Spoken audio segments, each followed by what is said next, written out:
नमस्कार। कलम में आप सभी का स्वागत है, अभिनंदन है। कलम प्रभा खेतान फाउंडेशन का अनूठा प्रयास है हिंदी भाषा को प्रोत्साहित करने के लिए, उसे बढ़ावा देने के लिए। बी केयर और प्रभा खेतान फाउंडेशन की ओर से मैं धन्यवाद देना चाहूँगी कलम के प्रस्तुतकर्ता श्री सीमेंट्स को और कलम के मीडिया पार्टनर दैनिक भास्कर को। आज हमारे साथ जो नाम जुड़ा है उनके बारे में मैं क्या कहूँ। मैं अपने आप को बहुत छोटा महसूस करती हूँ कि मैं इतनी बड़ी शख्सियत का परिचय भी दे सकूँ। ज़ोरदार तालियों से स्वागत करें संगीत मार्तंड पद्म विभूषण पंडित जसराज जी का और इनके साथ सुनीता बुद्धिराजा जी का। 28 जनवरी 1930 हरियाणा के हिसार ज़िले में पंडित जसराज जी एक ऐसे परिवार में पैदा हुए जिनके पुरखों ने भारतीय शास्त्रीय संगीत को न केवल जिंदा रखा अपितु पाल पोष कर वट वृक्ष के समान इतना बड़ा कर दिया कि उसका नाम पूरा इस दुनिया में, उसका डंका पूरा इस दुनिया में बजता है।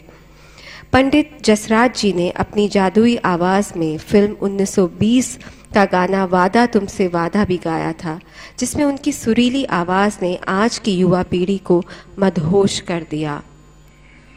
भारतीय शास्त्रीय संगीत के आप ऐसे सितारे हैं जिनकी शोहरत केवल इस धरती पर ही नहीं बल्कि अंतरिक्ष में भी गूंज रही है। आपके नाम पर अंतरिक्ष के एक ग्रह का नाम भी रखा जा चुका है।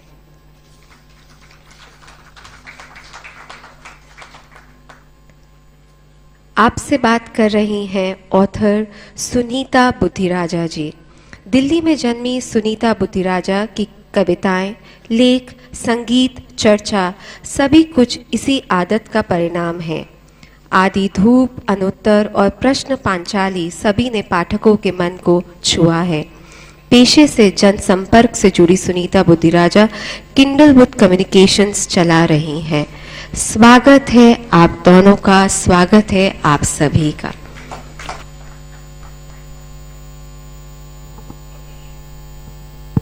स्वयं संगीत मार्तंड पंडित जसराज के साथ एक मंच पर बैठना मेरे लिए बहुत सौभाग्य की बात है।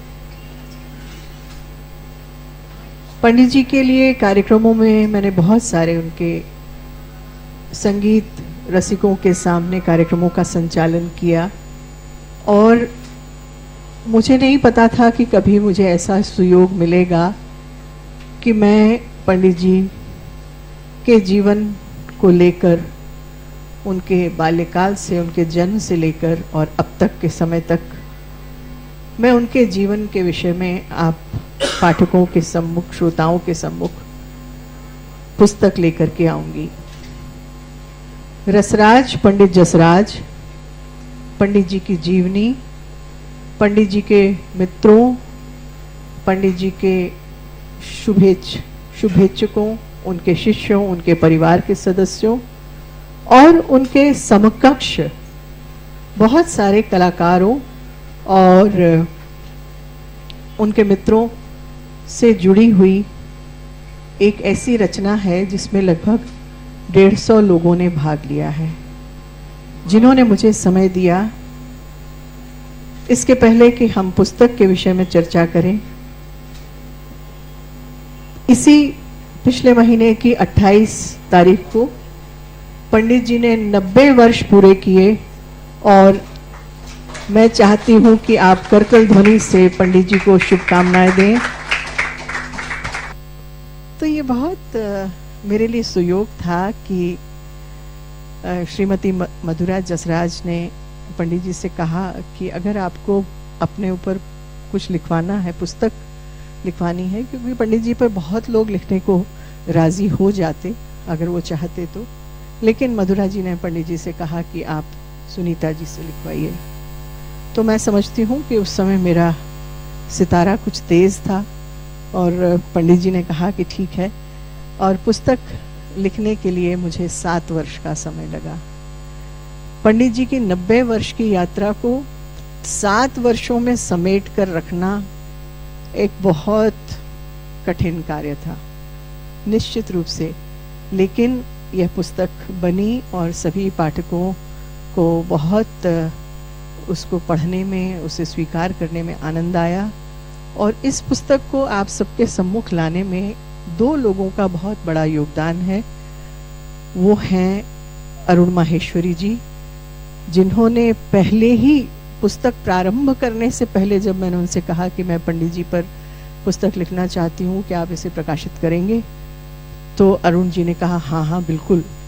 उन्हें नहीं पता था कि ये पुस्तक का रूप क्या होगा, कैसी होगी, क्या होगा, और उनकी बेटी अदिति माहेश्वरी गोयल, तो इन दोनों का बहुत बड़ा वाणी प्रकाशन का योगदान है। तो मैं इसके लिए आप सभी के सम्मुख कृतज्ञता ज्ञापन करती हूँ। अरुण जी की ये इच्छा थी कि पंडित जी के को अभी अभी जो एरोनॉटिक्स, तृप्ति प्लीज नाम पूरा बताएं। मैं नासा कह जाती हूँ लेकिन नासा एक ही है। हाँ, इंटरनेशनल एस्ट्रोनॉमिक यूनियन,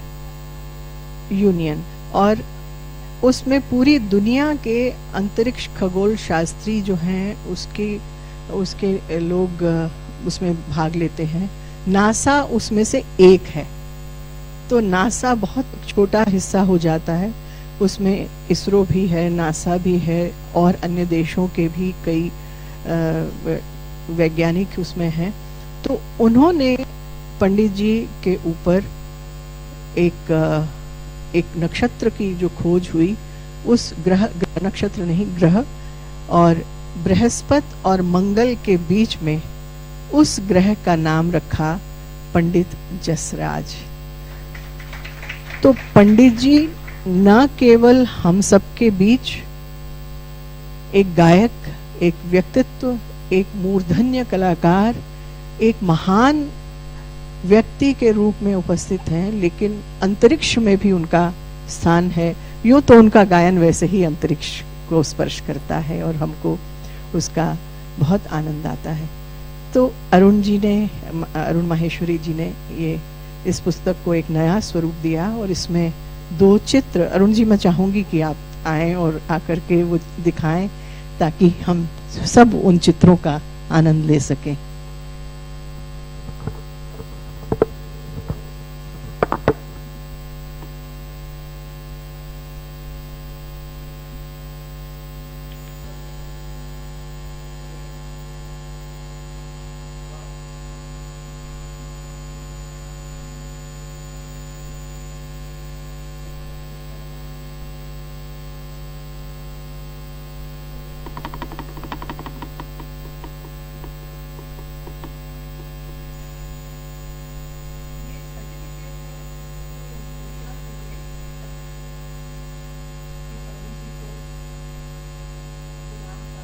यहाँ हमारे बीच कुछ ऐसे व्यक्ति बैठे हैं जिनका मैं आभार व्यक्त करके और उनका स्वागत करना चाहती हूँ।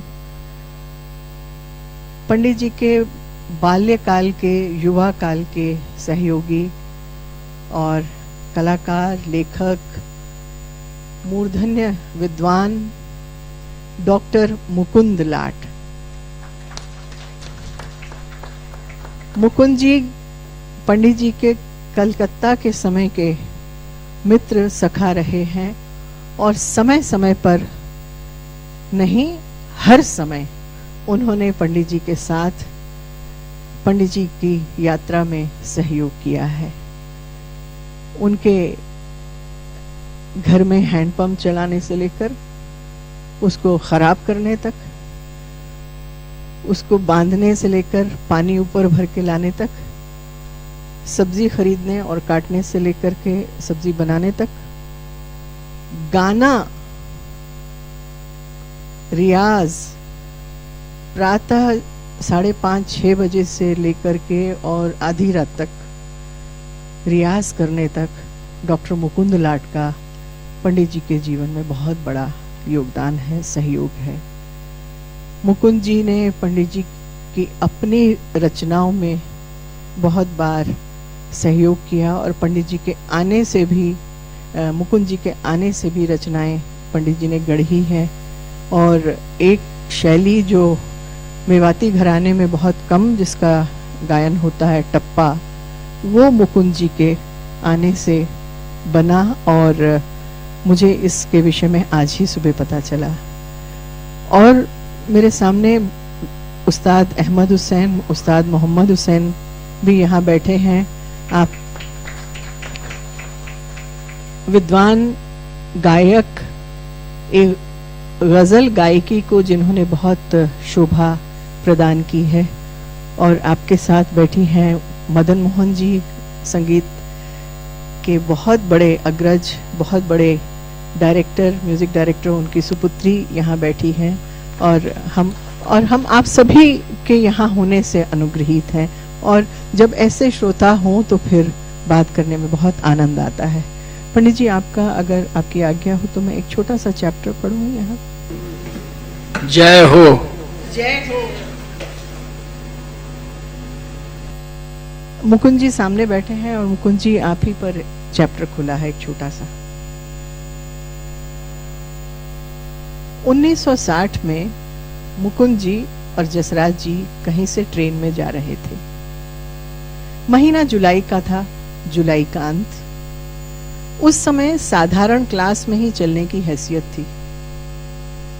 दोनों एक बोगी में बैठे थे। आपके बीच में जरा सा मैं व्यवधान लाऊंगा। मुकुंद जी की हैसियत ऐसी नहीं थी, ये मेरी थी। और वो मेरी हैसियत के साथ में वो चलते थे। क्या बात है, वाह वाह। दोनों एक बोगी में बैठे थे और उसमें एक बूढ़ा आदमी और एक छोटा बच्चा गाते हुए भीख मांग रहे थे। बोगी में किसी ने उनको धक्का दे दिया, उन भिक्षुकों को धक्का दे दिया और वो गिर गए। तो इन लोगों ने उनको उठाया और लोगों से कहा कि भाई इनको कुछ दे दीजिए। तो उस पर यात्रियों में से एक आदमी उठ खड़ा हुआ और बोला कि यदि इसकी जगह आप गाएंगे तो हम जरूर कुछ दे देंगे। इनके पास एक छोटी सी तानपुरी थी उस समय। जसराज जी ने कहा कि हम गाएंगे, लेकिन शर्त है कि आप सब 4-4 आने दें। उस समय 4 आने बहुत बड़ी रकम होती थी। सब राजी हो गए। तो इन्होंने गाना सुनाया, कुछ एक आध भजन वगैरह, और सबने 4-4 आने पैसे दिए। जितने पैसे इकट्ठे हुए वो सब उस फकीर को दे दिए। देखिए, पंडित जसराज एक ऐसे व्यक्ति हैं जो चाहे तो दुनिया खरीद लें।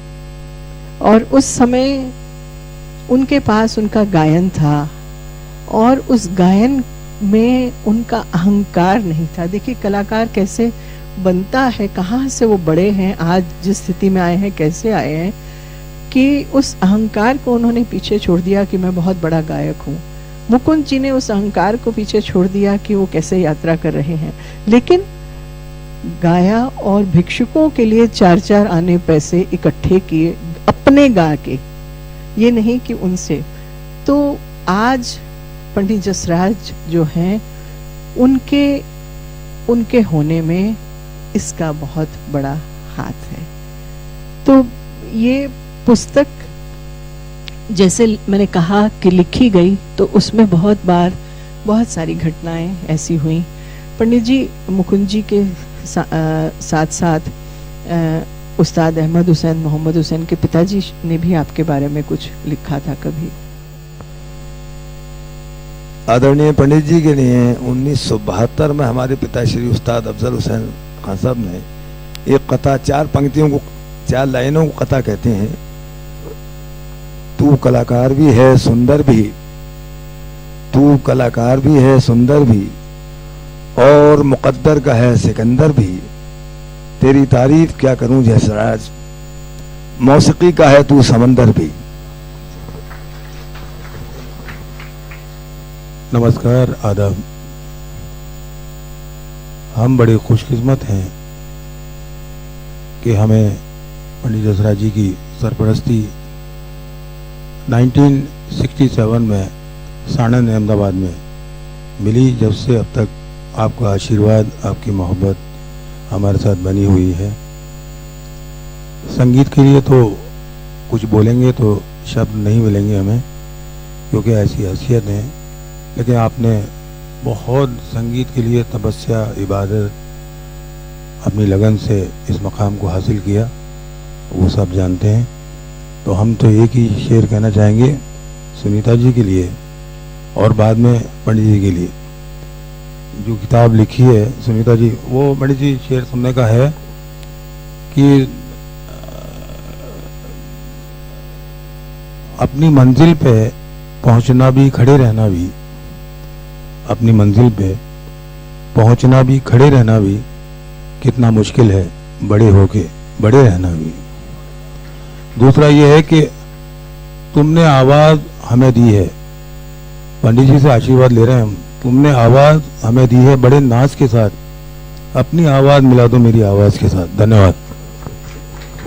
4 पंक्तियां एक और याद आ रही पंडित जी के लिए कि नजर नजर से गुजरना कमाल होता है, हर एक दिल में उतरना कमाल होता है, बुलंदियों पर पहुंचना भी खूब है लेकिन बुलंदियों पर ठहरना कमाल होता है। बहुत बहुत शुक्रिया, बहुत बहुत बहुत धन्यवाद। पंडित जी, आपकी यात्रा बहुत, कलकत्ते में बहुत बड़ा का योगदान है और सानंद जिसका भी आपने जिक्र किया उसका बहुत बड़ा योगदान है। आप के पिताजी के बारे में एक प्रश्न पूछना चाहूंगी। आपके पिताजी रेडियो पर जब गाने गए तो उनके सामने माइक रखा था, तब क्या हुआ? हाँ, ये हैदराबाद का जिक्र है। हैदराबाद में पहला दिन था रेडियो की ओपनिंग का। तो उसके जो डायरेक्टर थे मेरे पिताजी के पास आके, बाबा कहते थे, बाबा ज़रा चलिए। तो हैदराबाद में ज़रा सा हमेशा बड़े तहजीब के साथ और शर्माते शर्माते कि भाई आप किस लिए ले जा रहे हैं, कुछ नहीं कहेंगे, आप चलिए। ले गए और उनको बिठा दिया, बाबा थोड़ा सा आप गाइए। बोले ये क्या है? कि ये माइक है, इससे क्या होगा? बोले पूरा हैदराबाद आपका गाना, ये आपका माइक जो है ना आपकी आवाज़ खींच लेगा और पूरे हैदराबाद को सुनाएगा। वहीं से वो सीधे उठ के बाहर आ गया, कहते मैं जयपाल राव ये नहीं करूँगा, क्योंकि मेरी आवाज़ ही चली गई तो मैं क्या करूँगा। तो ये हैदराबाद के रेडियो का उद्घाटन था। एक और उनके जो नवाब साहब थे, निजाम साहब थे हैदराबाद के, और एक सिनेमा हॉल में जहाँ गायन भी होता था और सिनेमा भी देखते, उसका एक किस्सा है ना? हाँ, हुआ यूं कि मेरे पिताजी का प्रोग्राम रखा। उन दिनों में जो प्राइम मिनिस्टर थे हैदराबाद के, महाराजा कृष्ण प्रसाद बहादुर, उन्होंने कहा कि ज़रा इनका गाना तो सुनिए आप, हम लोग 4-6 दिन में इनका सिरोपा करके इनका स्टेट मिशन बनाने वाले हैं। बोले ठीक है, सुनते हैं। तो हैदराबाद में एक ही जगह थी जहाँ पे निज़ाम खुद आ सकते थे, वो था सागर टाकीज। तो साहब रखा प्रोग्राम, तो प्रोग्राम रखा क्या कि नीचे एक कालीन बिछा दिया और उसमें ऐसा नीचे। तो मेरे पिताजी ने कहा कि भाई यहाँ पे एक कुछ तख्त चाहिए। बोले ला हौल वला कुव्वत, कोई हुजूर के सामने कोई तख्त पे बैठ सकता है? बोले हम तो बैठते आए भैया। बोले नहीं, आप यहीं। तो उन्होंने कहा देखो मैं ऐसा गाना शुरू करूंगा कि आपके हुजूर नीचे आ जाएंगे। तो उन्होंने कहा देखिए बात करते हैं। तो उन्होंने वो मैवारी मैवारी मैवारी आज बधाओ सजन घर शादी, नबी जी की मढ़ैया फूलन सजाई, इतना कहते ही वो जूते होते अपने हाथ से खोल के नीचे आके बैठ गए। देखिए ये होती है इज्जत, मतलब जो अपने बुजुर्ग जिनको हम लोग प्रॉफिट कहें कुछ भी कहें, उनका नाम लेते ही नीचे उतर गए। तो इसको समझने के लिए बहुत कुछ चाहिए। मैवारी मैवारी मैवारी आज बधाओ सजन घर शादी, नबी जी की मढ़ैया फूलन सजाई। तो बस इतना कहते ही कुछ नहीं आगे कहने की जरूरत, नीचे उतर के बैठ गए। तो ये तहजीब देखिए, वो निजाम। और मेरे पिताजी गाने वाले नीचे आके बैठ गए साहब। वो किसके लिए? नबी जी के लिए। तो ये जो चीजें हैं ये इबादत को दिखाती है, ये तहजीब सिखाती है कि भाई अपने बुजुर्गों को, अपने प्रॉफिट को, अपने भगवान को कैसे मानो। तो ये घटना हैदराबाद की है। और उसके बाद में तो सब कुछ सही था। पंडित जी, अभी इबादत की बात हो रही है तो इबादत से थोड़ा और आगे चलते हैं। एडमिंटन में प्रोग्राम एक हो रहा था जहां आप आज तो आनंद गा रहे थे और वहां आपको अल्लाह और ओम एक ही स्तर पर, मेरो अल्लाह मेहरबान की फरमाइश हुई। तो मैंने जैसे अल्लाह शुरू किया तो कुछ होता है। कभी कभी आदमी जो है ना इंट्रोवर्ट हो जाता है। वो क्यों होता है, किस लिए होता है, पता नहीं चलता। हम अंदर चले गए, पता नहीं कहाँ चले गए। और मैं कह रहा था अल्लाह ओम अल्लाह ओम अल्लाह ओम। जब मुझे ध्यान आया कि मैं क्या कर रहा हूँ, मैं तो अल्लाह मेहरबान नहीं गा रहा हूँ, तो अल्लाह मेहरबान शुरू हो गया। और यही बात मैंने दुर्गा को फ़ोन करके कहा कि ऐसा ऐसा हुआ। तो उसने कहा बापू आपको इस तरीके से इल्हाम होते हैं, आप इसको दुनिया के सामने लाइए, क्योंकि ये दुनिया के लिए है, आपके लिए नहीं और किसी के लिए नहीं। तो मैं आमतौर पे जब भी अल्लाह मेहरबान, यहाँ भी गाया था 4 साल या 2 साल पहले, सुबह गा रहा था, तो वैसे ही शुरू किया। और मज़ेदार बात, पाकिस्तान मुझको ले गए थे हमारे हरियाणा के चीफ मिनिस्टर चौटाला जी, गए उनके साथ में। तो 3-4 जगह तो हम गए और फिर चौथे बार में हमें प्रेशर इतना ज़ोर से हो गया, ब्लड प्रेशर, तो हमने उनको कहा कि आज मैं नहीं आ पाऊंगा महाराज। तो वहाँ गए तो उनको लोगों ने कहा कि आपके साथ में तो पंडित जसराज आए, आप उनको लेकर नहीं आए। उन्होंने एक आदमी को भेजा, 2 को भेजा, तीसरे को भेजा। तीसरा जो आया वो बोला मैं अब हरियाणा ही तो था ना, मैं आपको उठा के ले जाऊंगा, चलो। तो मैं गया, जाते ही साहब वो लाहौर की बात है, ऑडिटोरियम में एकदम भरा हुआ पड़ा। मैंने नमस्कार किया तो किसी ने कहा पंडित जी यूं नहीं चलेगा। तो हमने कहा ठीक है भैया, वो माइक खड़ा हुआ था तो हमने कहा खड़े खड़े ही गा लेते हैं। और फिर वही अल्लाह मेहरबान के साथ में अल्लाह ओम किया। दुर्गा डर गई, है भगवान यहाँ पे कोई छुरी चक्कू तो लेकर नहीं आ जाए। बोली ठीक है बापू कहते हैं तो कुछ होगा, कर लेंगे, देख लेंगे। अब यकीन मानिए मैंने ये पूरा गाना गाया, अल्लाह मेहरबान तेरो को बिगाड़ सकत नहीं कोई तेरो, मन लीजिए तू ठान। तो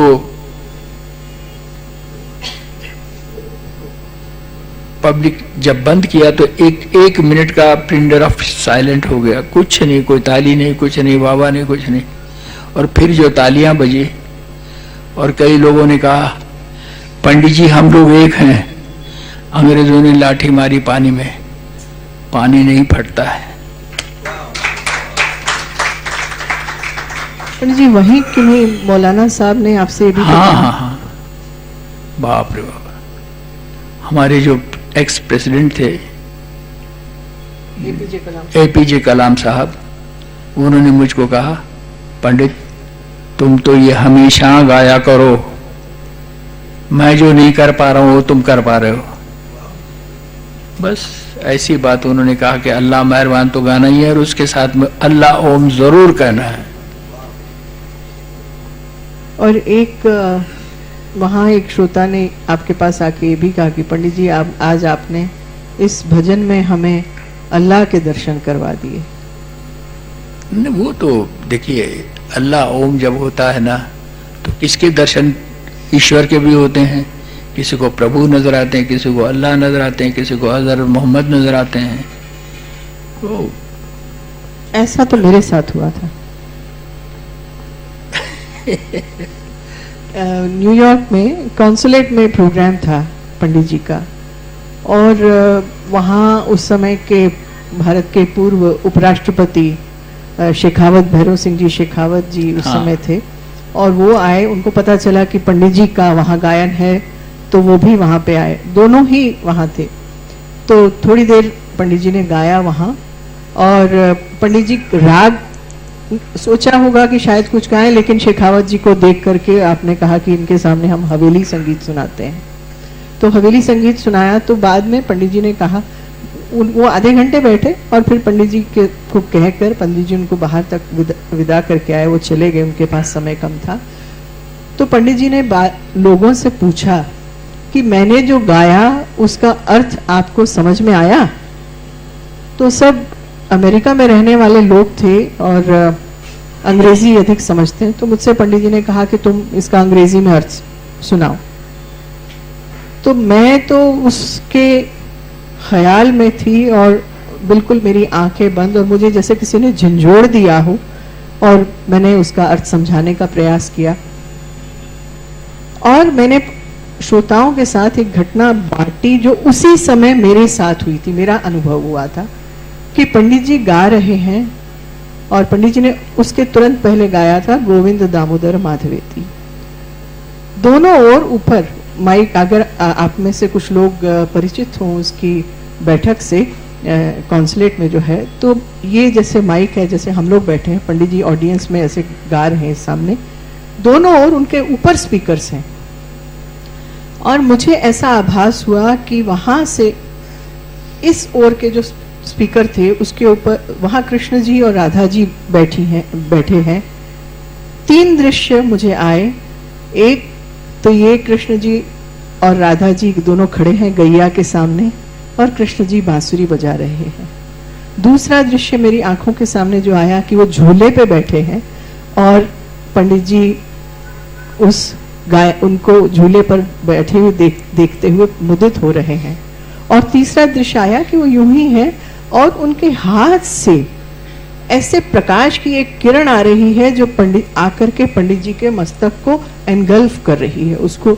तो मैंने ये अनुभव लोगों के साथ वहां बांटा। मैंने कहा मुझे ऐसा अनुभव हुआ, और आप यकीन मानिए कई लोग उसके बाद, कार्यक्रम के बाद उठकर मेरे पास आए।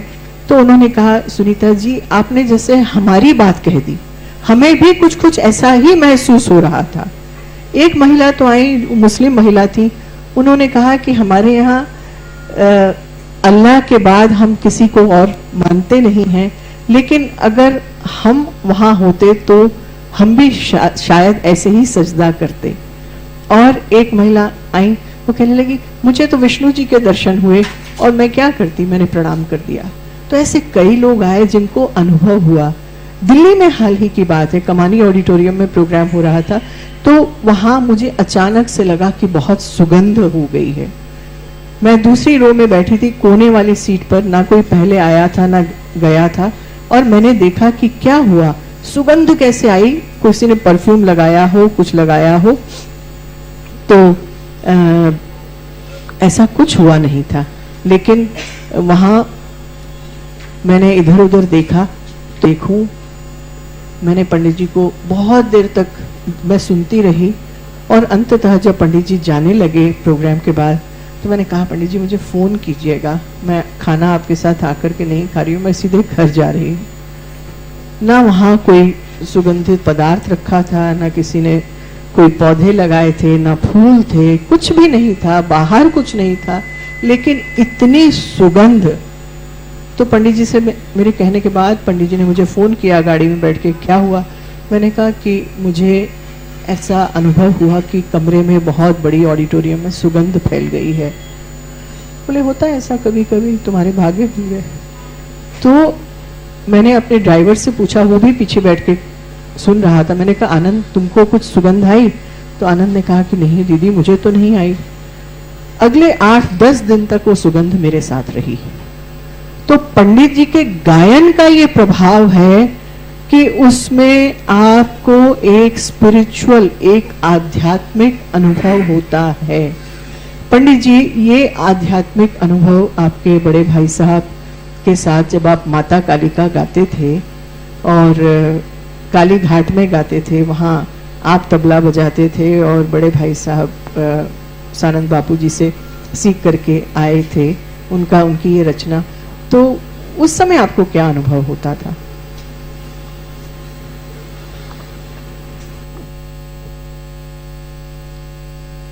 उस समय क्या अनुभव होना था, हम तो छोटे थे, मगर ये कि आनंद आता था, और आनंद ऐसा आता था क्योंकि माता जी की मूर्ति सामने होती थी। और ये हमें जब बड़े भाई साहब की आवाज चली गई थी 1944 में, और बापू साहब ने कहा कि पंडित जी आज आपकी आवाज आएगी। बड़े भाई साहब ने कहा बापू साहब कैसे कि माता जी देगी। बोले मैंने मंदिर, मस्जिद, दरगाह, पीर, फकीर, साधु, सन्यासी सबके पास चला गया हूँ, घूम गया हूँ, नहीं आती, आज आएगी, आप विश्वास करके आइएगा। जब बड़े भाई साहब ने गाना शुरू किया, जो आदमी बोल नहीं सकता था वो 12 से सुबह 6 बजे तक गाते रहे। तो उस दिन हमें ये महसूस हुआ कि अगर कोई है, भगवान, माता जी, कुछ भी, तो ये है। तो पंडित जी, जयपुर की एक घटना है ना जब आपने माता कालिका गाया? हाँ जी, जयपुर की एक घटना है। 1964 में मुझको यहाँ बुलाया था, त्रिवार्षिक उत्सव हुआ था गंधर्व महाविद्यालय की।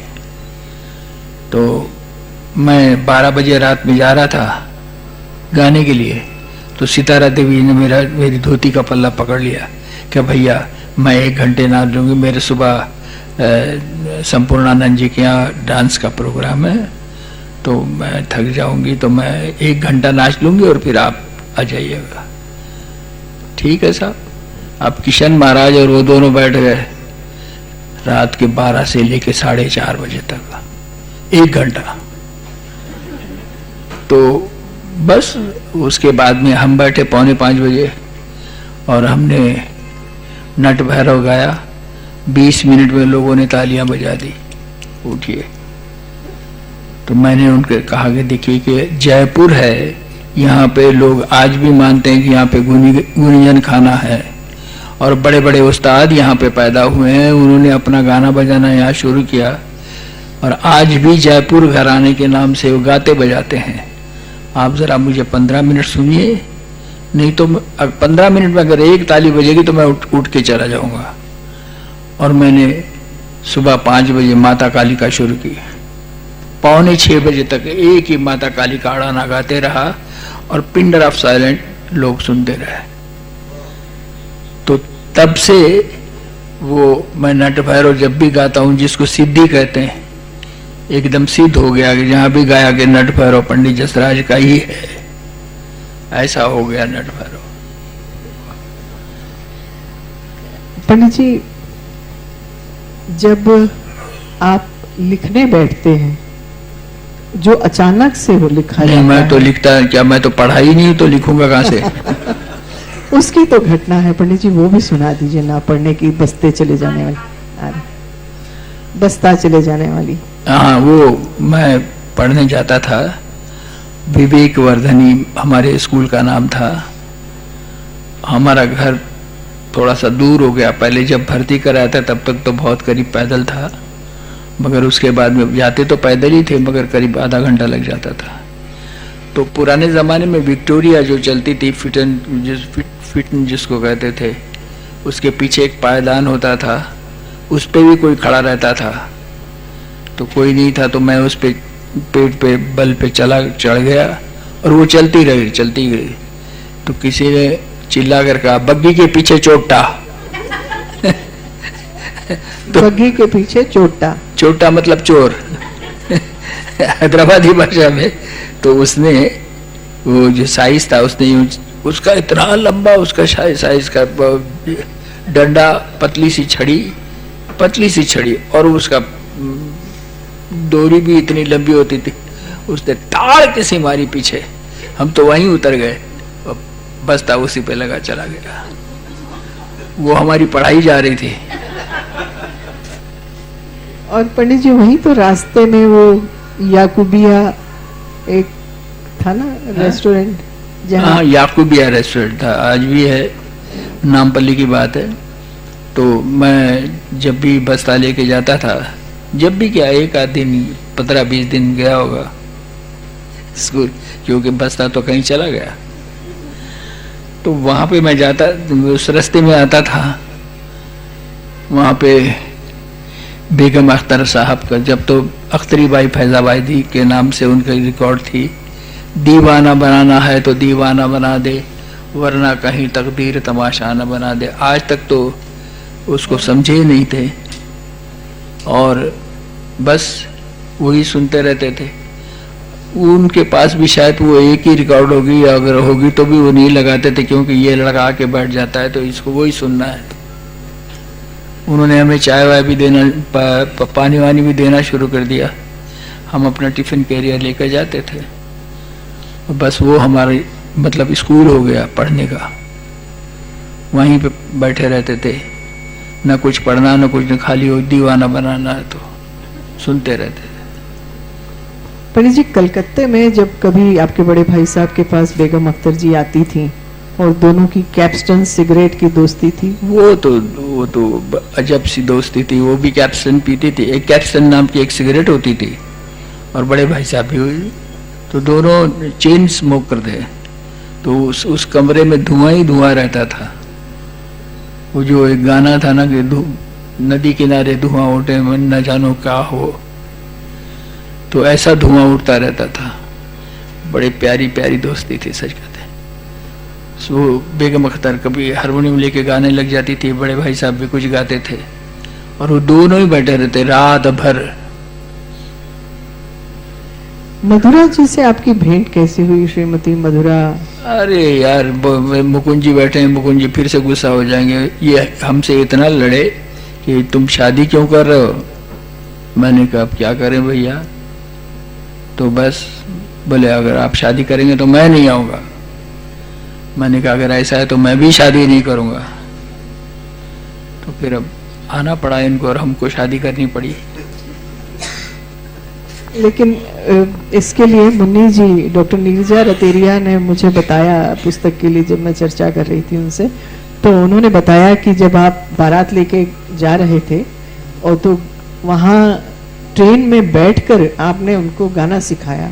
मतलब ऐसा भी करता ही रहता था, वो तो मैं करता ही रहता था।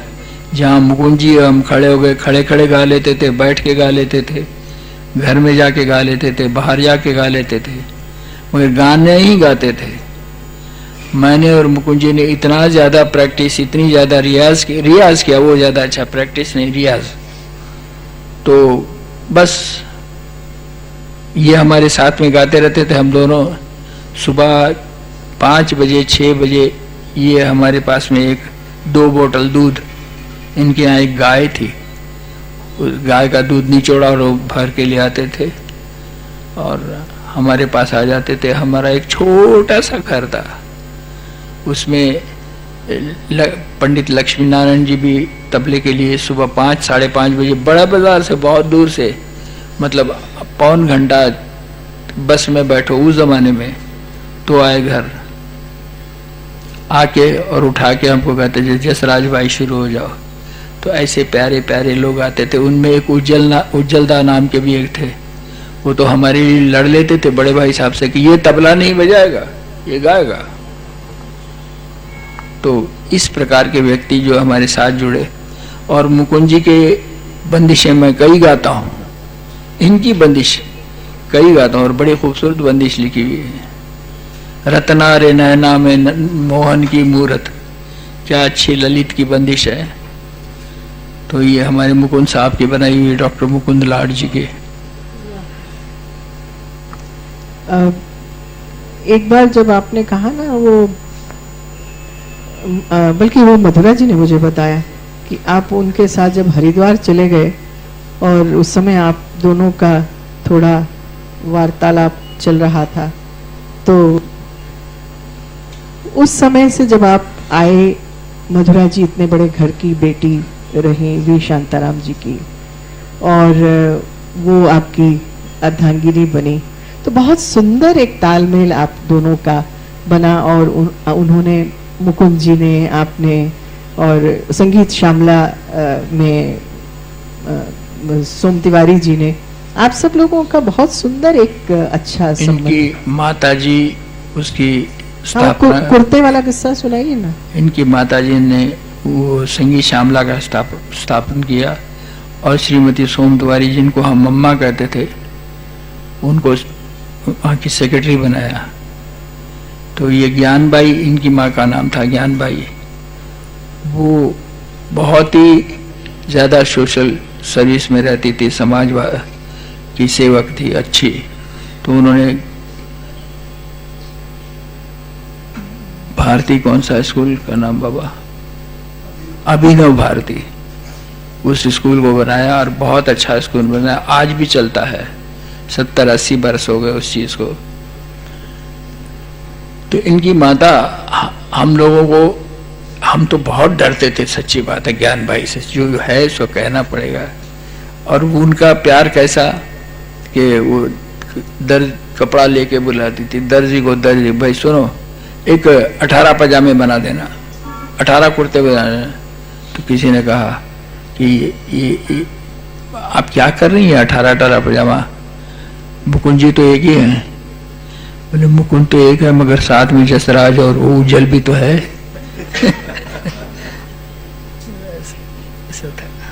तो 18 कुर्ते और 18 पजामे पंडित जी ये तो सिल गए, और उसके बाद आप आ गए धोती पे, और धोती एक आपका ऐसा वस्त्र रहा है। नहीं नहीं, वो उसमें भी एक कारण है। इनकी एक मिल थी, वो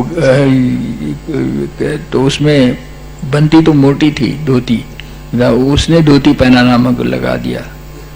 वहां से कई धोतियां आती थी, हम तो पहन लेते थे और शुरू हो गए। पंडित जी, अंत में मैं एक दो व्यक्तियों का नाम यहाँ लेना चाहूंगी, पंडित ओंकारनाथ ठाकुर जी और पंडित उस्ताद बड़े गुलाम अली खां साहब। देखिए, मैं पहले पंडित ओंकारनाथ ठाकुर जी के बाद बताऊंगा। वो एक प्रोग्राम से हमको सुना और बहुत प्यार करने लगे, बड़े आदमी, बड़ा न पकड़े बोल, तो बहुत प्यार करने लग गए। तो मुझको कहा कि देखो तुम मेरे घर आ जाओ, मैं यहाँ ठहरा हूँ। तो वो हमारे स्कूल के पास ही ठहरे हुए थे, तो हम चले जाते थे। तो हमारे जो स्कूल के कर्तव्य करता थे, उन्होंने कहा कि तो पंडित ओंकारनाथ ठाकुर के पास बहुत जाते हैं, तो क्यों ना पंडित ओंकारनाथ ठाकुर को बुला के उनका स्वागत करें, हमारे बच्चों को भी सुनाएं। तो हमने पंडित जी से कहा कि आप हमारे स्कूल चलेंगे? बोले हाँ चलोगे, क्यों नहीं चलेंगे। गए, आए साहब आए और उन्होंने गाना वाना सुना, और फिर लोगों ने कहा कि इनसे कुछ आशीर्वचन कहिए। तो उन्होंने शुरू किया कि जब पंडित जसराज मेरे पास आए तो मुझे आना पड़ा। हमने कहा कि वहाँ तो घर में तो बेटे बेटे कहते हैं, यहाँ पे पंडित जसराज करके अलग तीसरा आदमी बना दिया मुझे। मैं दरवाजे पे गुस्से में खड़ा हो गया। पूरा भाषण के बाद में उन्होंने आके कहा कि बेटे नाराज हो। मैंने कहा वहाँ से स्टेज से तो आपने पंडित जसराज कह दिया और यहाँ पे बेटे बेटे कहते हो। ऐ मूर्ख, वहाँ स्टेज से पंडित ओंकारनाथ ठाकुर कह रहा था कि इसको पहचानो, ये पंडित जसराज है।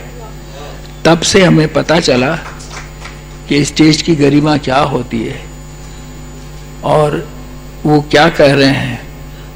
उसी दिन से हमारे स्कूल में हमारे प्रति जो भाव था, जो भी था, वो थोड़ा सा बदल गया। और उस्ताद 60 में मैं अपने प्रोग्राम से रेडियो संगीत सम्मेलन के लिए मैं और पंडित मुकुंद जी, वाह वाह क्या नाम है, सीधा आया पंडित मुकुंद जी।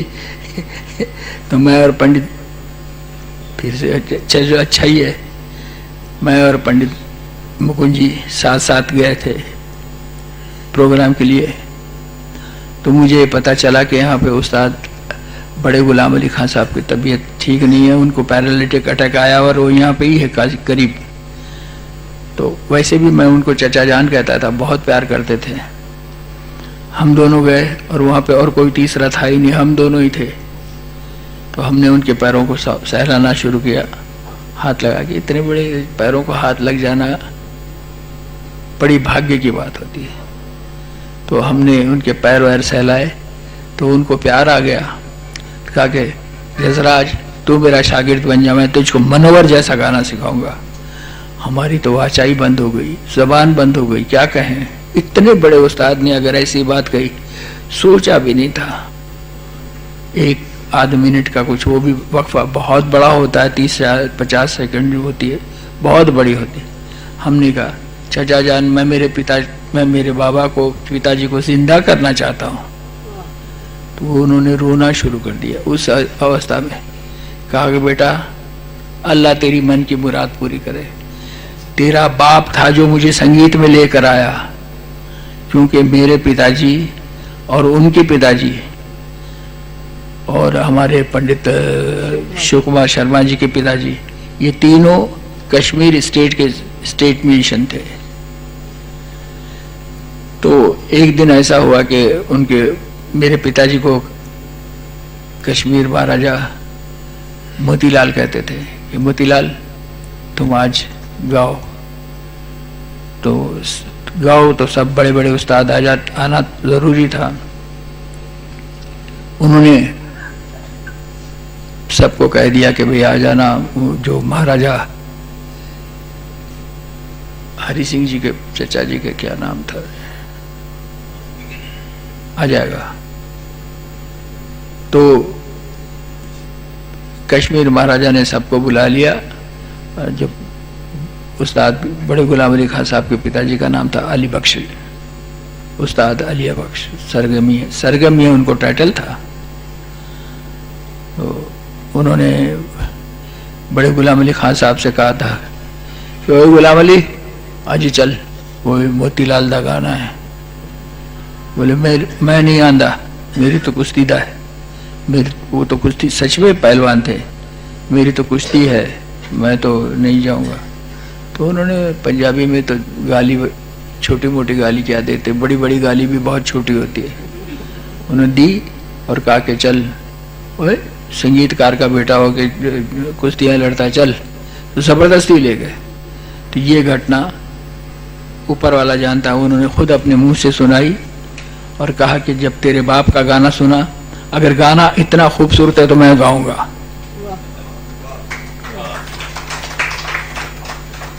तो वो अंदर से तो उनका गाना भरा हुआ था, निकलने की देरी थी। फवारे को वो ढक्कन लगा रखा था, ढक्कन खुल गया बस। और उस्ताद बड़े गुलाम अली खान साहब थे। फिर तो पंडित जी, ये चर्चा तो ऐसी है, आपका जीवन हरि अनंत, हरि कथा अनंता वाला हाल है।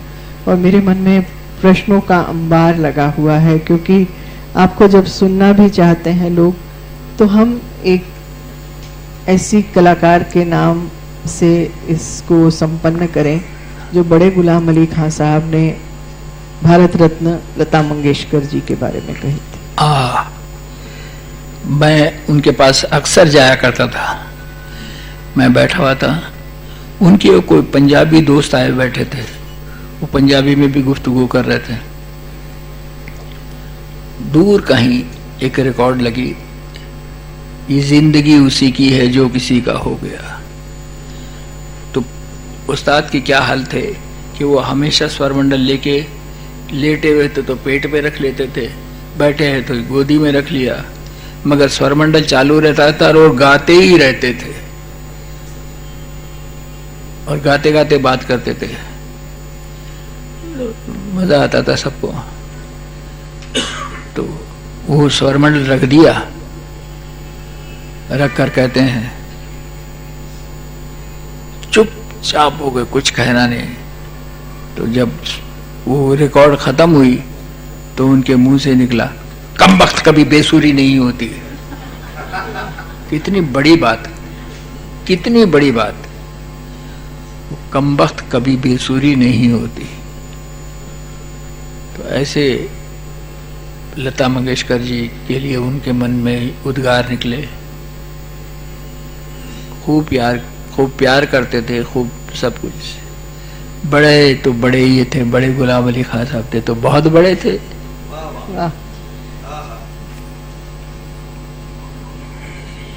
भगवान लता मंगेशकर जी को चिरायु करें, भगवान आपको चिरायु करें। आप दोनों देश की ऐसी विभूतियां हैं जो प्रातः स्मरणीय हैं और जिन्होंने पीढ़ियों को सुरीला कान दिया है। लता मंगेशकर जी 4 पीढ़ियों के गुरु है। पंडित जी आपकी भी तो नहीं नहीं नहीं नहीं नहीं नहीं नहीं नहीं नहीं नहीं, मेरी पीढ़ी हो गई हो। मेरी पीढ़ी मतलब मेरे बाप दादा। मैं तो ये कह रहा हूँ कि लता मंगेशकर जी ने एक दादा को गाने में सुर में कर दिया, उसका बेटे को कर दिया, उसके बेटे को, उसके बेटे को। आपका बहुत बहुत आभार पंडित जी। श्रोताओं में से किसी के पास अगर कोई प्रश्न है जल्दी से कोई पूछना है।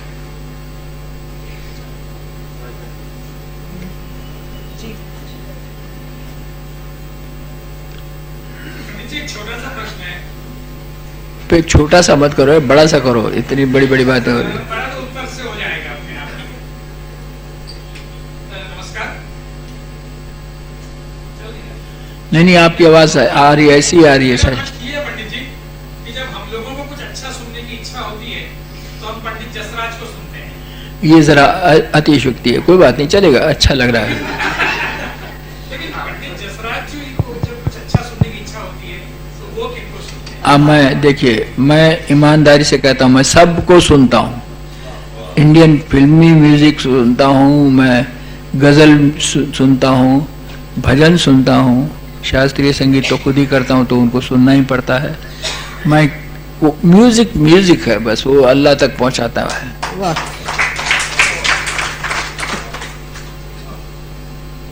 कोई और प्रश्न?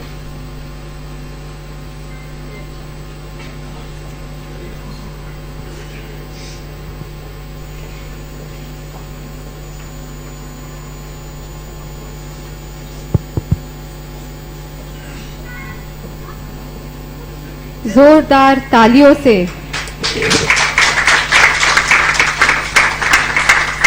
बहुत बहुत धन्यवाद।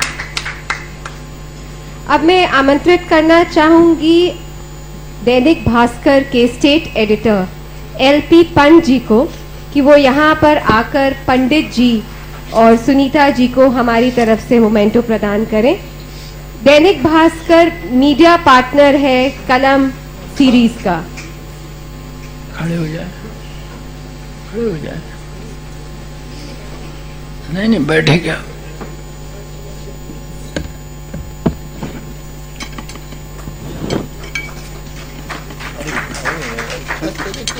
तगड़ा रहे ना।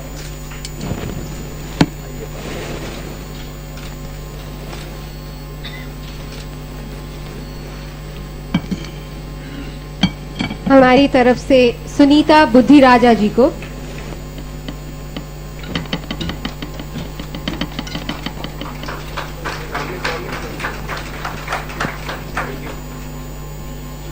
धन्यवाद पंत जी। बी केयर और प्रभा खेतान फाउंडेशन की ओर से पुनः धन्यवाद देना चाहूंगी कलम के प्रस्तुतकर्ता श्री सीमेंट्स को और कलम के मीडिया पार्टनर दैनिक भास्कर को और आप सभी को। आप लोग अपनी किताब लेकर पंडित जी सुनीता जी से साइन करवा सकते हैं। पंडित जी की तबीयत थोड़ी सी वो रेस्ट करना चाहेंगे। नहीं नहीं, और मेरी तबीयत कोई खराब नहीं, मगर मेरे घर में भेजा दीजिए रूम में, मैं वहाँ पे साइन कर दूंगा।